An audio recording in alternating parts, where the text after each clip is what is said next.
In this lesson, we're going to be talking about the blur tool, the sharpen tool, and the smudge tool. Now, let me ask you a very simple question. What do you think these tools do?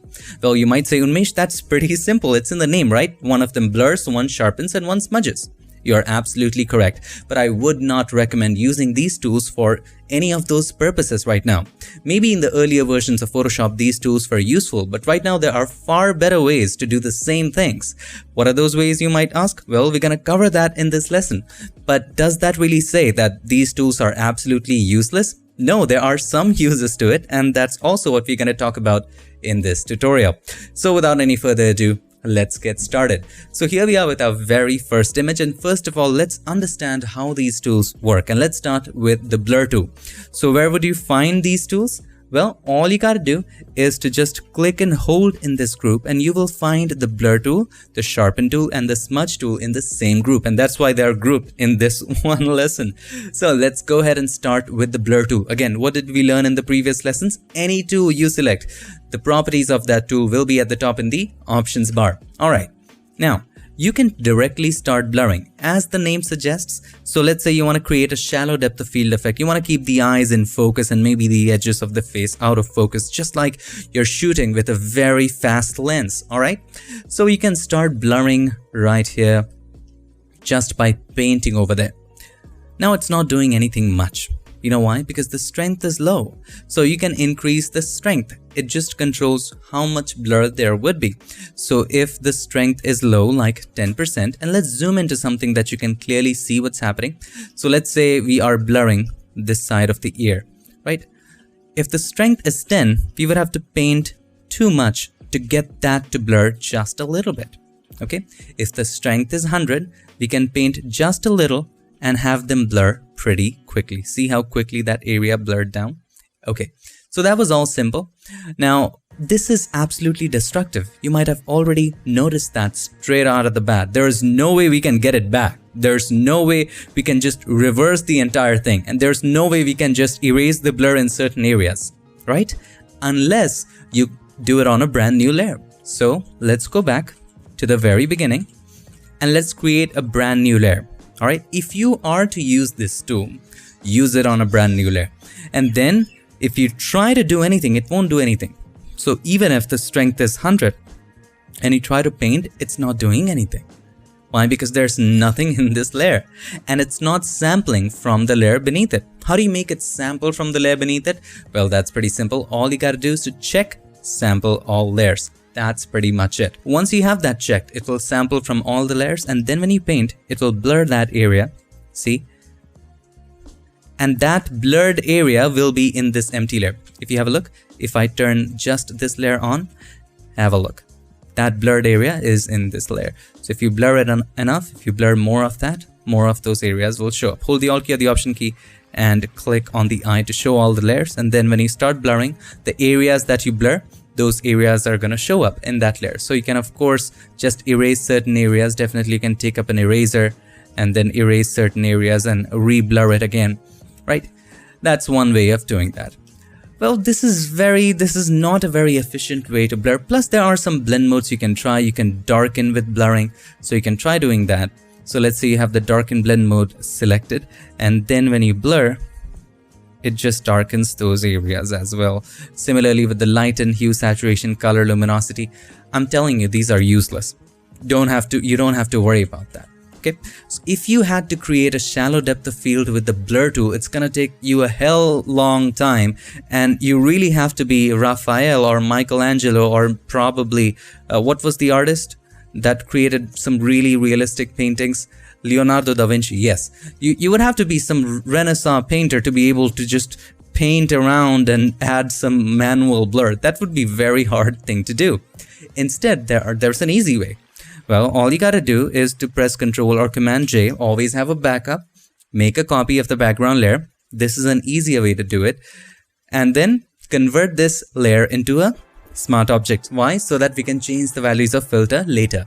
So let's go to filter and then convert for smart filter, hit OK. So if you want to create a shallow depth of field, I told you we were going to cover easier ways to do the same thing in Photoshop. All you got to do, and we have already covered this filter. So that is filter, blur gallery, field blur. Now, one of the great points, one of the great advantages of field blur is that it allows you to add multiple points with multiple values of blur. So we can add 1 point right here, right over the eye, and we don't want any blur on it. Then we can add one more on the eye without any blur. We can add one more on the nose, no blur there. One more on the lips, no sir, no blur. All right, maybe a couple on the forehead, just for no blur areas, okay? And then once you have added those, you can just keep on adding more and more points. So for example, just around the edge, we want a little bit of blur, not too much. Just around right here, we want a little bit more. See how easy that was? Now you can just modify these points to your liking. Right here as well, just a little bit of blur. See how easy that was to create a shallow depth of field. And you can spend a little more time to have it look a little more realistic. So I'm going to add a few more points here and there just to add a little blur around the edge. There you have it. And now down at the bottom in the chin, we want 0 blur, right? Because it's in the same focal plane, and from the neck, we will just add a ton of blur. Just like this, right about here. And from here, you can add a ton of blur here at the back because that's facing away. We want a lot more blur right over there. Just like this. See how easy that was to create a shallow depth of field effect. And then you can just, spend a lot more time to kind of do it. But have a look at it. This is easy. This is something that you can get back to later because this is non-destructive. It's going to take a little while. We added a ton of points. So let it process and we're going to wait. All right, it's processed and it's created a beautiful shallow depth of field effect. Have a look. Here's the before, here's the after. Beautiful, wonderful. Now, you can add a little bit blur to the nose as well because it's protruding out. But if you want to change anything, it's absolutely non-destructive, by the way. It comes with a mask, and that's the advantage of Smart Filter. And even if it didn't, you can create a mask. That's fine. So if you don't want this effect in certain areas, you can always take a brush and paint black with that mask selected. So if you didn't want it in this area, you can just paint black over there. Or you can always change the values. You can always go back to Blur Gallery, double click on the Blur Gallery, and all the points are right there with you. And on top of that, you can also add something like, let's say, iris blur. Let's check that. I'm sorry, I moved the image a little bit. And then you can just add a little more. Maybe you can just extend it a little bit and then bring these points next to the eye, probably just like this. And this one next to the forehead. And this one just about there in the chin. Right? And then you can make a circle just about the size of the face, and then you can just add a little bit blur right there. So you can just add a little more blur to your liking. You can even make this a little bigger if you're into that kind of style, and then you can always move these next to the eye so that the blur goes gradually. Okay, see, now that would be too much. There you go. There you go. Look at that. Look at the shallow depth of field to it. Isn't that amazing? Now we are applying two blurs together, so it might take a little while, but it's worthwhile. So let's wait for it. Let's see how the results are. Definitely much better than just manually doing it with the blur tool, because this is far easier. You can change the values. You can just dim down the values if you want to by double clicking on the blur gallery and take back the sliders. It's all controllable, non-destructive, comes with a mask, much more efficient. So why use the blur tool, right? Now let's talk about the next tool. The next tool that we're going to talk about is the Sharpen tool. Now let me go straight to the point and tell you that, in my opinion, Sharpen tool in this day and age of Photoshop is absolutely useless. You might never use it. Never. Like, I might have used Sharpen tool before. If you asked me, I might have used that 5 to 6 years ago in Photoshop. But right now, I don't see any use of it unless it's very specific, maybe 0.0001%, right? Let's take a look at this image and let me share with you why there are way better ways to do sharpening in Photoshop.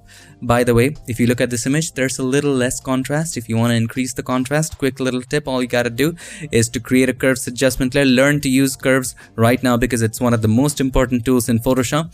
So click on the adjustment layer icon and then choose curves. Now, if you see a curve like this, which is not touching the edge, you can always hold the Alt key or the Option key and then hold the slider and take it to the right, and just when you begin to see artifacts, stop just right there. Black artifacts, I'm gonna stop. Similarly with the right hand side, hold the Alt key or the Option key, start taking it to the left.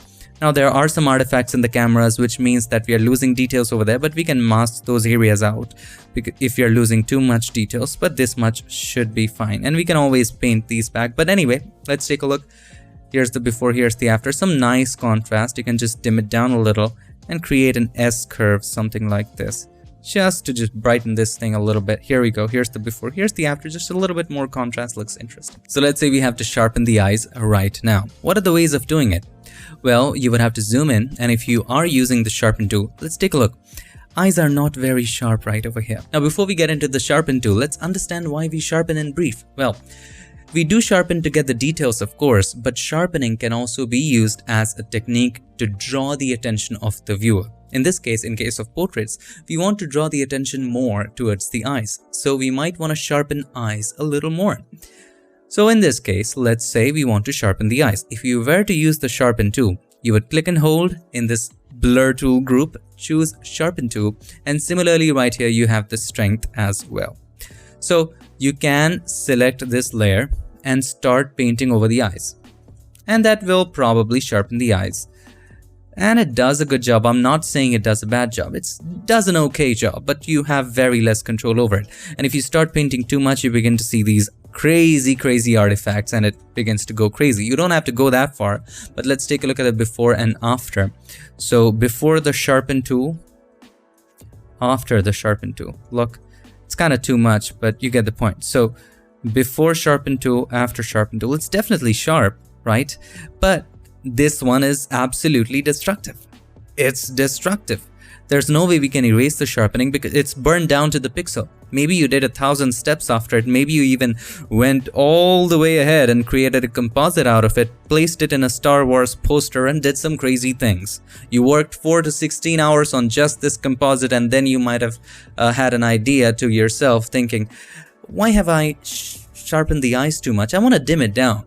Well, then you won't have any other way to just remove the sharpening unless you're willing to undo all of those steps, which you can't because Photoshop has a limit on the number of undos.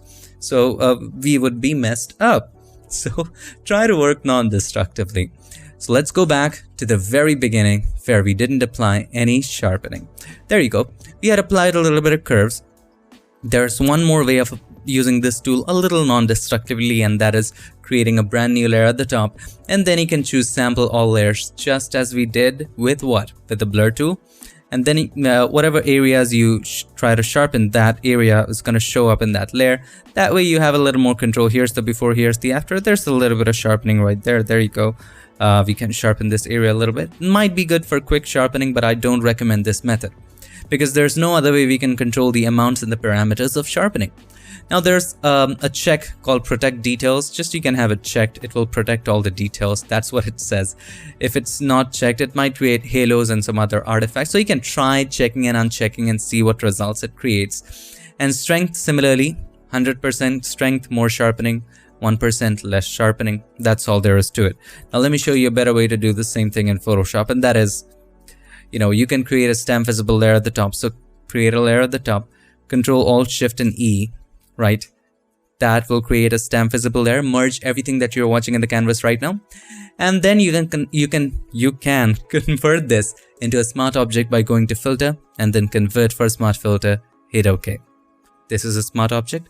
Now we can apply some sharpening to it by going to filter, sharpen, and smart sharpen. You can also learn about the high pass technique probably later. That's a little more advanced, but this is an easy way to do it, and this works great. I recommend this technique as well. This is one of those techniques. So you can just even see the preview. So let's say you want to sharpen the eye. So this is how we work.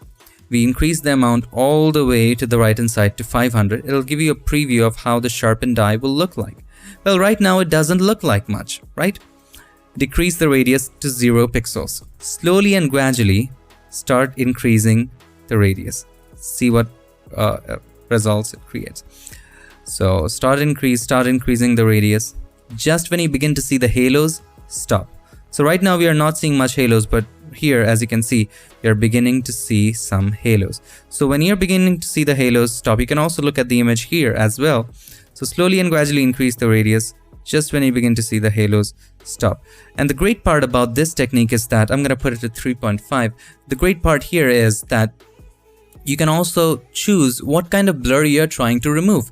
If there's camera shake, right? If there's, when you're taking a photo and the subject moved a little bit to the right and it gave it a motion blur, or if your hands shook a little bit and there's tiny motion blur, well, you can choose remove motion blur from right here, okay?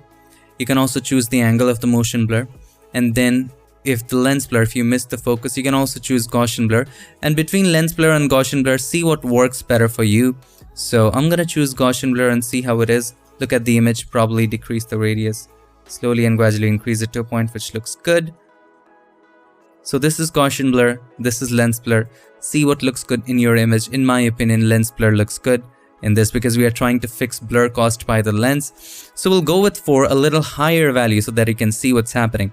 If you want to reduce the noise, if noise is caused by sharpening, you can just bump up this slider as well. See, we have that control as well. So here's the before. Here you can see the before and after. Here's the before, here's the after by checking the preview. This is pretty darn good, not bad. Well, you can reduce the reduce noise slider because it just makes everything very, very smooth. So this is all right. And once you're happy with the values, just decrease the amount and slowly and gradually increase the amount. Once you're happy with the radius, I'm sorry. So slowly and gradually increase the radius to your, amount to your liking. If you go too high, it'll just make it noisier. So this looks good. Here's the before, here's the after. There's a lot better sharpening, and this just looks better. So we're going to choose the radius of about 4. Let's go for 4, and amount of about 200. Yes, that looks better. This is subtle. Now here's the great part. You can just select the mask, press Ctrl or Command I to invert the mask. Now take the brush with white as the foreground color, just paint over the areas that you want to sharpen. So I'm going to take the brush first, with white as the foreground color, and just paint over this area. See, the eyes are sharp now. There you go. Similarly on the other side. Now, if I zoom out, you can have a clear look how the eyes drag the attention of the viewer. Here's the before, here's the after. Let me zoom in a little bit because you might be streaming it. Here's the before, here's the after. And the great part here is that before, after. We can just double click on the Smart Sharpen and change all of these values. The radius controls how thick the edge is. If there's a lot of blur, the edges will be thicker and you would need more radius value right here. The amount controls what amount of contrast you're adding to the edges, and that's how it creates an illusion of sharpening. If the amount is too much, it might make it too noisier, and if the radius is too much, it might just add a ton of halos to it. So you can just control the amount from right here. You can just modify the radius, do whatever you want. If you want to remove the noise that is created by adding sharpening, you can try the slider, but I don't usually use the slider. You can also control it.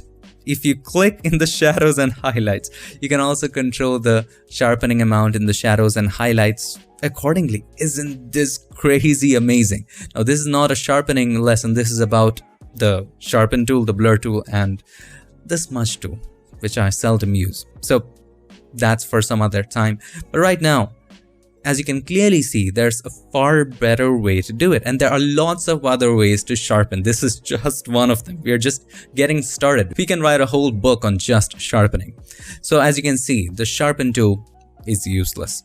Now let's talk about the third one, which is the smudge tool. So let's say with this image, you wanted to add a little more volume to the hair. You wanted to expand it a little bit. Well, the smudge tool might give you that result, but it just isn't very good for doing that.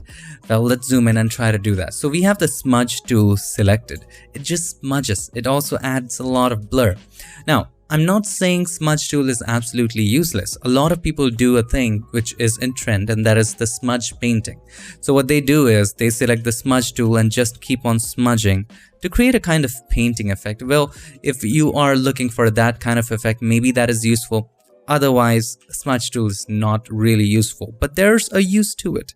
There is a use to it, which we will talk later in this lesson, but it's not useful in a way it was kind of meant to be used. So if you try to shape the hair using this, it will smudge that. It'll add a lot of blur to it.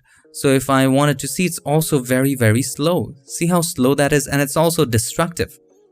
You can definitely create a brand new layer and check sample all layers and go from there, but it's destructive. Let's get back. Finger painting.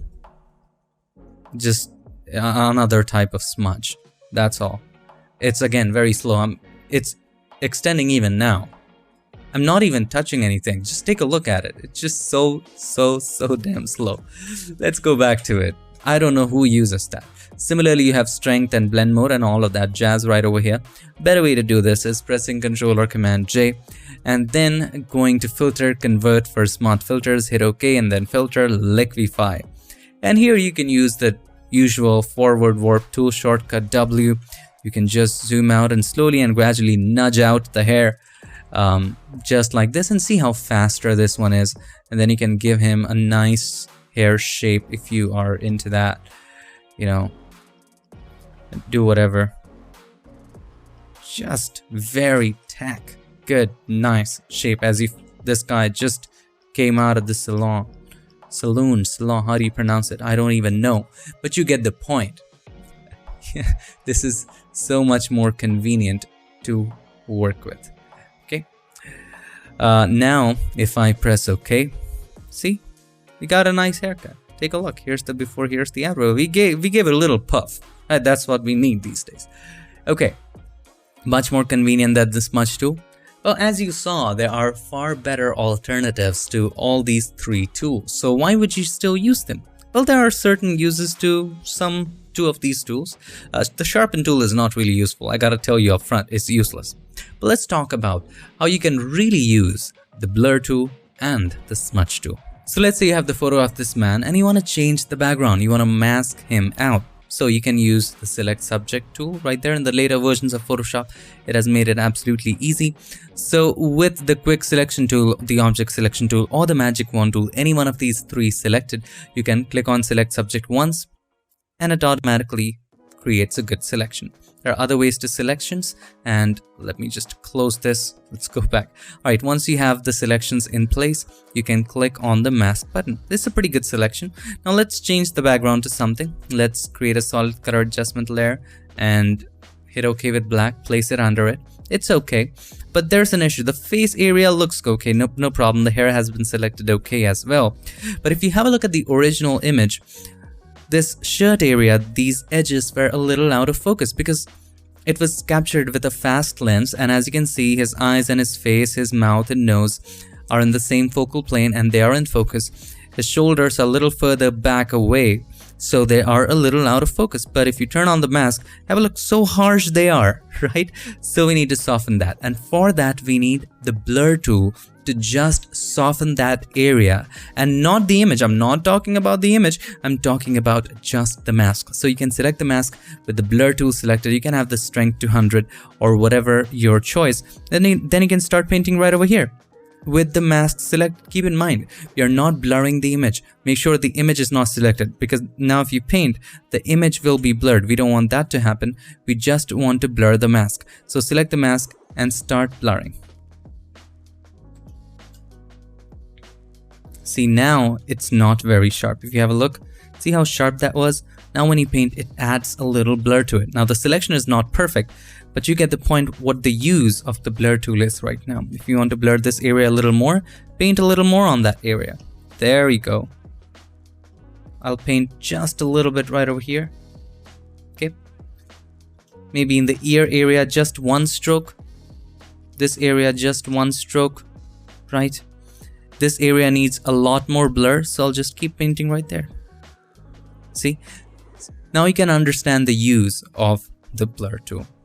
Then you might say, okay, that's nice. It might be very useful in masking, especially when you're selecting objects which need a smoother edge.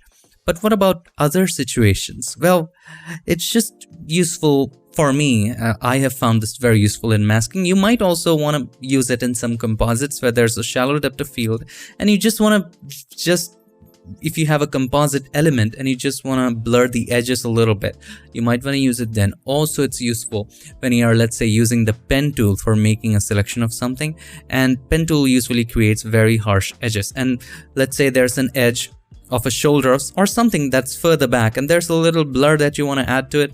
Well, in that case as well, you can just paint over the mask and you'll be good. Now you might say, what about the smudge tool? How is that useful? Well, that's a very good tool for removing halos. So let's say you were to change this. Let's go back to when we made a selection. So let's go back in history. And okay, when we added the color, all right. As you can see, it's very harsh all around. If I were to change it to white, do you see any artifacts? Well, I don't see any artifacts or halos right here. It's all fine. But in some cases, some images, you might see them. Luckily, with this image, we don't see any. If you have a closer look, white is good, black is good.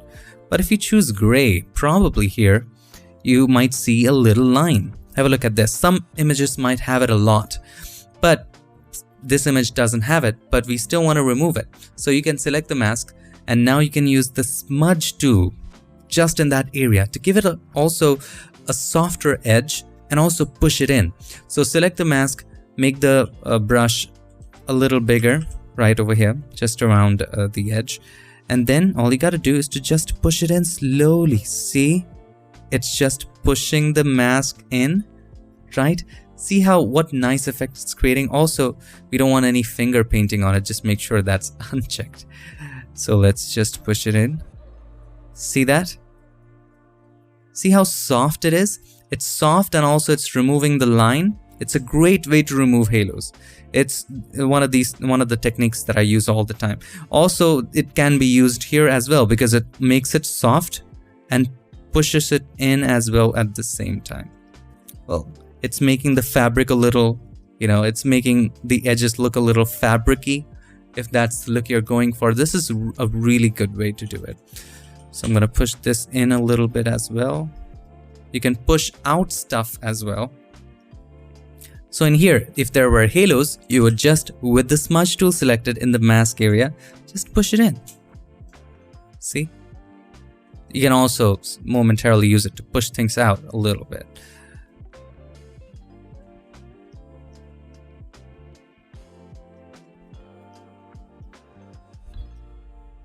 You can also drag like this to make the edges even a little softer or smoother. You can do that.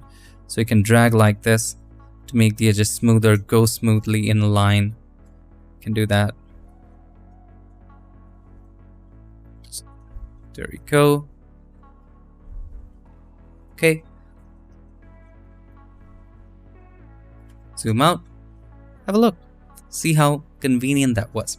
So the blur tool and the smudge tool can be extremely useful when it comes to masking. Blur tool is useful whenever there's a hard edge, but the edge is actually soft, but when you masked it, it's very harsh. So with the blur tool, you can just blur it. You can just select the mask and just paint over it to blur it.